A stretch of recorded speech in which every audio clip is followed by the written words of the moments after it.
Assalamualaikum warahmatullahi wabarakatuh. Nama saya Briliana Ditya Sulusilailil. Saya dari kelas 10 IPA 5. Saya di sini akan menceritakan kisah dari Nabi Muhammad SAW berdakwah di Mekah. Nabi Muhammad SAW adalah nabi terakhir dan tidak ada lagi nabi setelah Nabi Muhammad. Nabi Muhammad dia akan menjadi rasul ketika beliau berusia 40 tahun. Nabi Muhammad SAW berdakwah di Mekah selama 13 tahun dan hijrah ke Madinah selama 10 tahun. Nabi Muhammad lahir pada hari Senin 12 Rabiul Awal bertepatan dengan 20 April 571 Masehi. Tahun kelahirannya disebut tahun gajah dikarenakan Abraha dan pasukannya menyerang Ka'bah dengan mengendarai gajah. Namun upaya tersebut dapat digagalkan oleh Allah SWT. Allah mengirimkan burung ababil dan burung ababil tersebut menjatuhkan batu kerikil dari api neraka. Setelah itu Nabi Muhammad SAW mempunyai ayah yang bernama Abdullah. Namun Abdullah meninggal dunia ketika Nabi Muhammad berusia 2 bulan di kandungannya. Kemudian Nabi Muhammad lahir. Setelah berusia 6 tahun, ibunya pun mengajak Nabi Muhammad SAW untuk berziarah ke makam ayahnya. Namun di saat perjalanan, ibu Nabi Muhammad meninggal dunia. Kemudian Muhammad pun menjadi anak yatim piatu. Ia pun diasuh oleh kakeknya yang bernama Abdul Muthalib. Setiap bulan Ramadan, Muhammad sering bersolawat atau menyendiri di Gua Hira.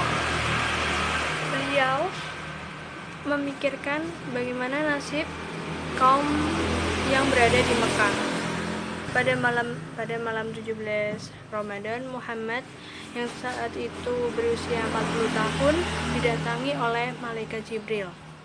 Malaikat Jibril ditugaskan oleh Allah untuk menyodorkan lembaran bertuliskan huruf Arab untuk menyuruh Muhammad membaca.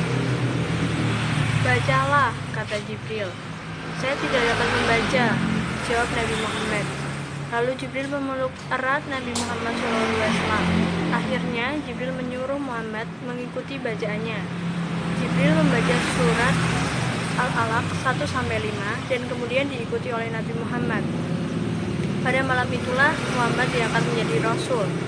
Nabi Muhammad SAW pulang dalam keadaan menggigil. Khadijah pun memberikan perhatian khusus pada Nabi Muhammad. 3 bulan setelah wahyu itu turun, lalu Allah mengirimkan dakwah secara terang-terangan. Nabi Muhammad SAW dakwah secara sembunyi-sembunyi selama 3 tahun dan kemudian beliau diperintahkan oleh Allah SWT untuk berdakwah secara terang-terangan.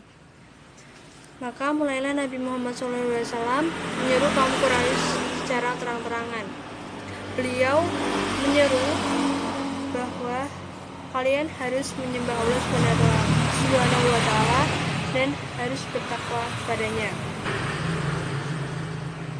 Kemudian Nabi Muhammad mengumpulkan kaum Quraisy di Bukit Safa. Kemudian beliau menyampaikan dakwahnya secara terang-terangan. Mereka pun menertawakan dan mengejek Nabi Muhammad SAW. Bahkan ada yang mencaci atau menghina Nabi Muhammad sebagai orang gila.